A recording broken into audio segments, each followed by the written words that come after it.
మీరు ఇలాంటి పాలకూర చూసారా ఎప్పుడన్నా? చూడండి, ఒక్కొక్క ఆకు వచ్చేసి టేకాకులు లెక్క ఉన్నాయి. అంత వెడల్పుగా, అంటే సుమారుగా కనీసం 7-8 ఇంచులు ఉన్నాయి ఒక్కొక్క ఆకు వచ్చేసి. చూడండి, ఇది పాలకూర అంటే ఎవరైనా నమ్మరు. చూడండి, ఇందులో రెండే కాదు, ఒక్కటే మొక్క ఇది. చూడండి ఎట్లా ఉంది మొదలు.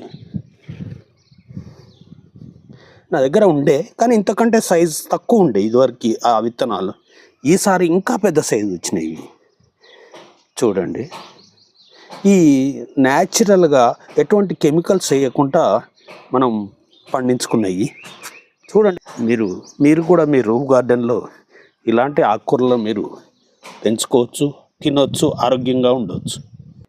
ఇది ఒక్క చెట్టు చాలు, మనం పప్పులు వేసుకుంటే సరిపోయేంత వెళ్తుంది ఒక్క చెట్టు నుంచి. అలాగే గార్డెన్ వీడియోల కోసం మా ఛానల్ సబ్స్క్రైబ్ చేయండి, అలాగే లైక్ చేయండి. Thank you. పాలకూర ఏ విధంగా పెంచాలో దానికి సంబంధించిన వివరాలు, మన ఈజీగా పెంచుకునే విధానం మన ఛానల్లో వీడియోస్ ఉన్నాయి, అవి తప్పక చూడండి. Thank you.